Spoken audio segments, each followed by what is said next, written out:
Halo, Sueshemen How, bagaimana kabarnya di rumah? Semoga baik-baik saja dan dalam keadaan sehat ya.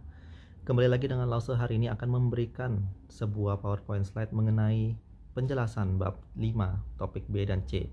Topik B adalah penyajian data dan C cara penafsiran data. Semoga dapat bermanfaat dan berguna bagi kalian semua di rumah. Dan selain itu Lause juga ingin memberikan info bahwa hari Kamis mendatang adalah penilaian harian 5B yang juga merupakan penilaian yang terakhir kalinya untuk kalian di kelas 5 ya. Karena kalian juga akan segera naik ke kelas 6 sesaat lagi. Tanpa berlama-lama lagi, mari kita segera mulai. Let's go. Session berikut PowerPoint slide-nya. Mari kita mulai.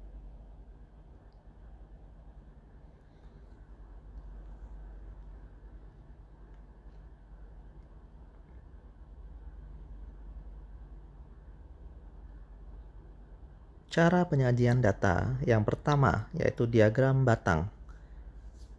Penyajian data dengan menggunakan gambar yang berbentuk batang atau kotak disebut dengan diagram batang. Seperti yang langsung jelaskan minggu lalu, ada dua tipe diagram batang. Yang satu digambar secara vertikal atau menjulang ke atas. Yang satu secara horizontal yang menyamping. Berikut contohnya.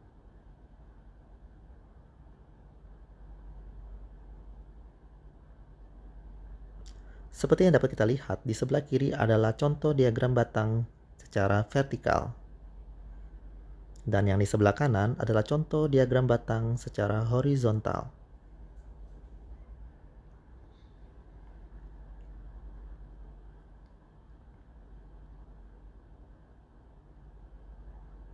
Mari kita simak contoh yang pertama.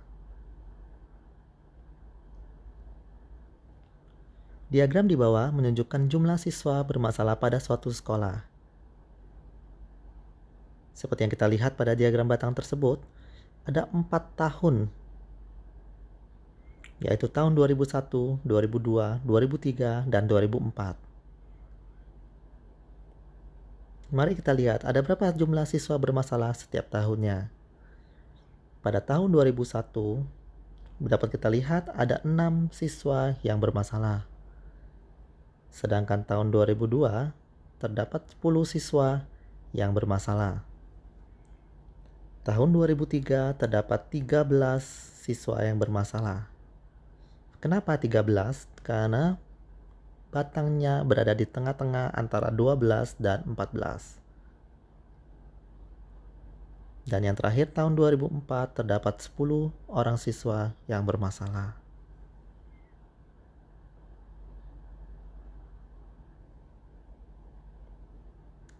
Pertanyaannya, tentukan jumlah siswa yang bermasalah dari tahun 2001 sampai dengan tahun 2004. Dan pertanyaan kedua, berapa selisih siswa bermasalah di tahun 2002 dan 2003? Mari kita jawab satu persatu. Yang pertama, jumlah siswa yang bermasalah dari tahun 2001 sampai dengan 2004. Caranya, kita jumlahkan semua siswa yang bermasalah dari tahun yang dipertanyakan. 2001 ada 6, 2002 ada 10, 2003 ada 13, dan 2004 ada 10. Dan kita jumlahkan semuanya. Maka kita akan mendapatkan jumlah siswa yang bermasalah dari tahun 2001 sampai dengan 2004 adalah 39 orang siswa. Dan pertanyaan yang kedua, selisih siswa bermasalah dari tahun 2002 dan 2003. Tahun 2002 ada 10 orang dan tahun 2003 ada 13 orang. Maka selisihnya adalah 13 dikurang 10, yaitu 3 orang siswa.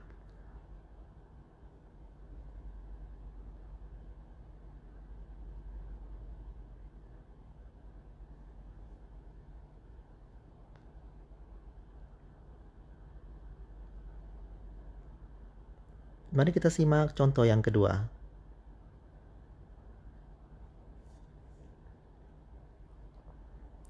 Diagram batang berikut menggambarkan kondisi lulusan dari suatu SMK dari tahun 1992 sampai dengan tahun 1996. Pertanyaannya, banyaknya lulusan yang tidak menganggur selama tahun 1992 sampai dengan tahun 1995 adalah tidak menganggur, berarti yang bekerja ataupun yang melanjutkan belajar ke jenjang berikutnya. Mari kita simak diagramnya. Di sana terdapat 5 tahun yang berurut, yaitu 1992 hingga 1996. Dan di setiap tahunnya terdapat 3 data yang dapat kita simpulkan, yaitu yang bekerja, yang melanjutkan belajar ke jenjang berikutnya, dan juga yang menganggur. Sebelum menjawab pertanyaan, mari kita lihat satu persatu. Kita baca satu persatu. Tahun 1992, ada berapa orang bekerja, ada berapa yang melanjutkan belajar, dan ada berapa yang menganggur? Yang bekerja ada 200 orang. Yang melanjutkan belajar ke jenjang berikutnya ada 100 orang. Dan yang menganggur ada 50 orang. Tahun 1993 terdapat 225 orang yang bekerja dan terdapat 100 orang yang melanjutkan belajar, dan yang menganggur ada 25 orang. 1994 terdapat 200 lulusan yang bekerja dan 75 lulusan yang melanjutkan belajar dan 75 yang menganggur. Coba berlatih membaca data pada tahun 1995 dan juga tahun 1996 secara sendiri. Kembali ke pertanyaan. Berapa banyak lulusan yang tidak menganggur? Maka kita harus menjumlahkan berapa banyak yang melanjutkan belajar dan berapa banyak yang bekerja dari tahun 1992 hingga tahun 1995. Oleh karena itu, tahun 1996 tidak kita perhitungkan. Maka kita jumlahkan total yang bekerja dari 4 tahun pertama, yaitu 200 ditambah 225 ditambah dengan 200 lagi dan ditambah dengan 250. Lalu kita gabungkan dengan yang melanjutkan belajar. 100 ditambah dengan 100 ditambah dengan 75 ditambah dengan 75. Maka kita mendapatkan 1225 lulusan yang tidak menganggur dari tahun 1992 sampai dengan tahun 1995.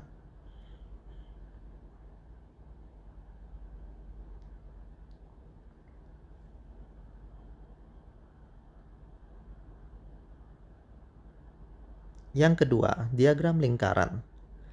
Penyajian data dengan menggunakan gambar yang berbentuk daerah lingkaran disebut dengan diagram lingkaran. Setiap sektor disebut juga dengan juring. Contoh gambar bentuk diagram lingkaran. Seperti yang langsung sudah jelaskan, diagram lingkaran ada 2 tipe. Yang satu diagram lingkaran berbentuk persentase, dan yang satu lagi adalah diagram lingkaran dengan bentuk derajat. Diagram lingkaran yang sebelah kiri merupakan diagram lingkaran berbentuk persentase, yang dimana kita jumlahkan akan mendapatkan 100%. Sedangkan diagram lingkaran di sebelah kanan adalah diagram lingkaran berbentuk derajat, di mana yang kita jumlahkan semuanya akan mendapatkan angka 360 derajat. 360 derajat merupakan satu lingkaran penuh.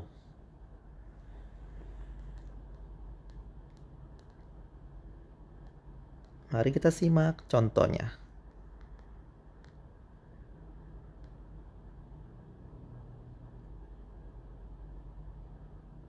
Diagram berikut menunjukkan cara murid-murid suatu SMK datang ke sekolah. Jika jumlah murid 480 orang, maka berapa banyak siswa datang ke sekolah dengan cara berjalan kaki? Nah, ini merupakan diagram lingkaran berbentuk apa? Ini adalah diagram lingkaran berbentuk derajat.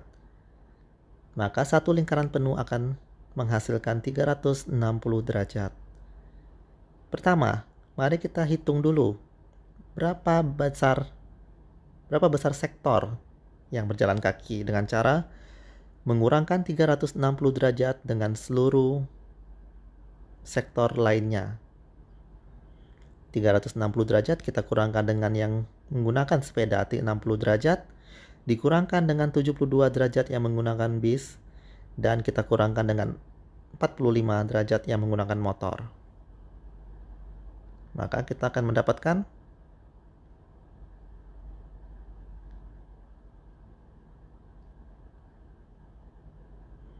183 derajat.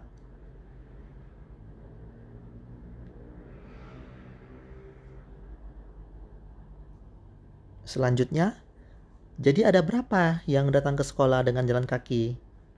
Walaupun kita sudah mengetahui sektornya 183 derajat, tetap kita harus menghitung berapa jumlah siswanya. Caranya bagaimana? Tidak sulit. Sektor yang tadi kita cari, kita bagi dengan keseluruhan, yaitu 183 derajat kita bagi dengan 360 derajat. Dan kita kalikan dengan total jumlah murid, yaitu 480 orang.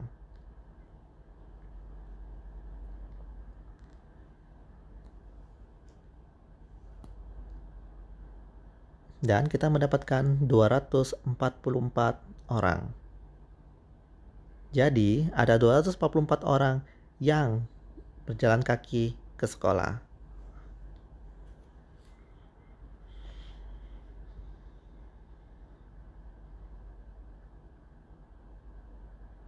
Selanjutnya, mari kita simak contoh diagram lingkaran dan persoalannya yang menggunakan persentase. Hasil penelusuran tamatan pada sebuah SMK dinyatakan dengan diagram berikut. Jika jumlah seluruh tamatan sebanyak 135 orang, maka banyak tamatan yang melanjutkan kuliah adalah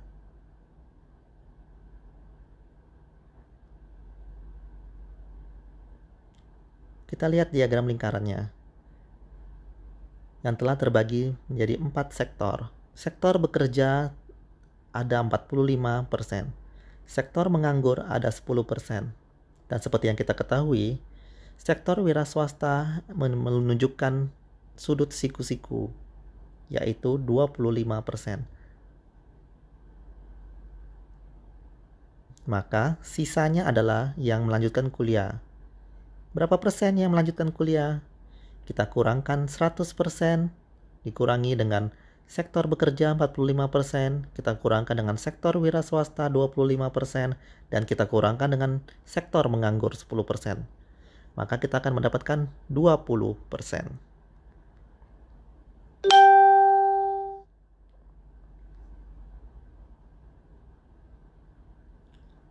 Dan banyaknya tamatan yang melanjutkan kuliah adalah 20% tadi kita kalikan dengan total seluruh tamatan. 20% itu adalah 20 per 100. Kita kalikan dengan 135 orang sama dengan 27 orang. Jadi, total tamatan yang akan melanjutkan kuliah ada 27 orang.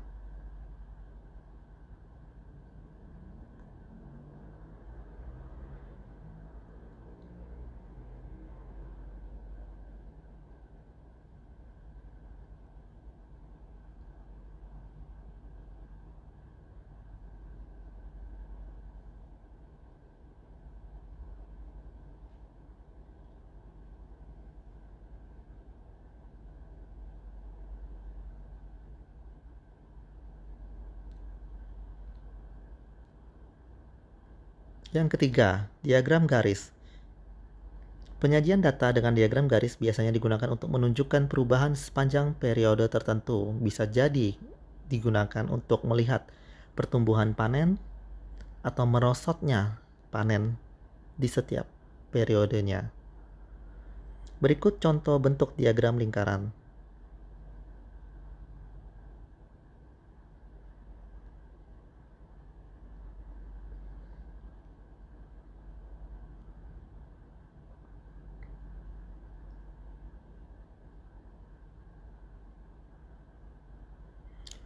Mari kita simak contohnya.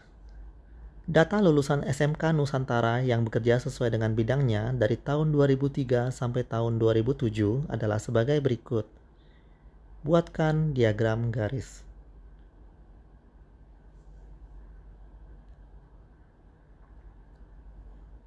Nah, seperti yang kita lihat di tabel, ada total 5 tahun yang berurut. Setiap tahunnya kita taruh di sumbu X.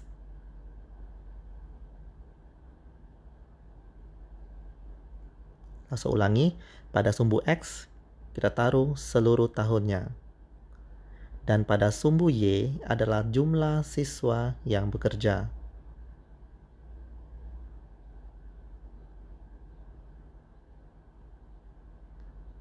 Lalu kita pertemukan titik antara tahun dan jumlah siswanya. 2003 dan dengan 2003 dengan jumlah siswa 80, 2004 dengan jumlah siswa 100, 2005 dengan jumlah siswa 160, 2006 dengan jumlah siswa 120, dan 2007 dengan jumlah siswa 200.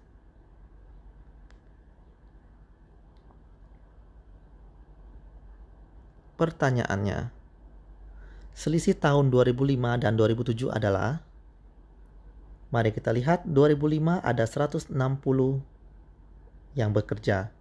Sedangkan tahun 2007 ada 200 orang yang bekerja. Selisihnya adalah 200 dikurangi dengan 160, maka kita dapatkan selisihnya 40 orang yang bekerja. Bagaimana dengan kenaikan tertinggi? Kita lihat dari diagram garisnya, kenaikan terjadi pada tahun 2003 menuju 2004, 2004 menuju 2005, dan juga 2006 menuju 2007. Di antara ketiga kenaikan tersebut, kenaikan mana yang tertinggi? Kita hitung bersama-sama. Pada tahun 2003 menuju 2004 terdapat kenaikan sebanyak 20. 2004 menuju 2005 terdapat kenaikan sebanyak 60 orang. Sedangkan 2006 menuju 2007 terdapat kenaikan sebanyak 80 orang siswa yang bekerja. Maka kenaikan tertinggi terjadi pada tahun 2006 ke 2007.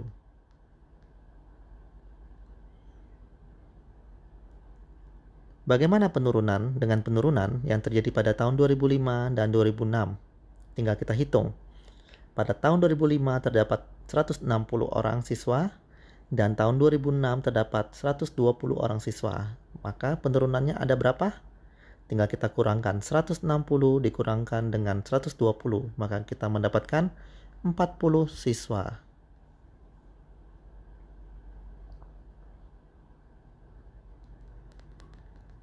Demikianlah PowerPoint slide yang langsung siapkan untuk kalian. Dan info selanjutnya untuk kalian adalah penilaian harian yang terakhir, yaitu PH 5B pada Kamis tanggal 14 Mei 2020.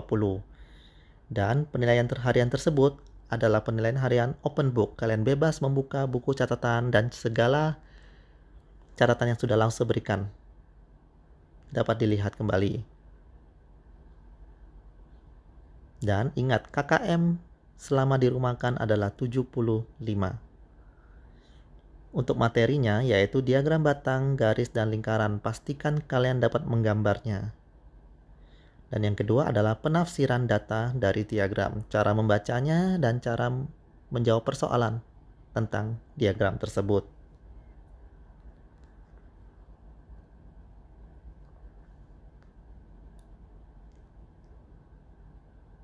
好了，我们到这里了，大家再见，你们要加油哟。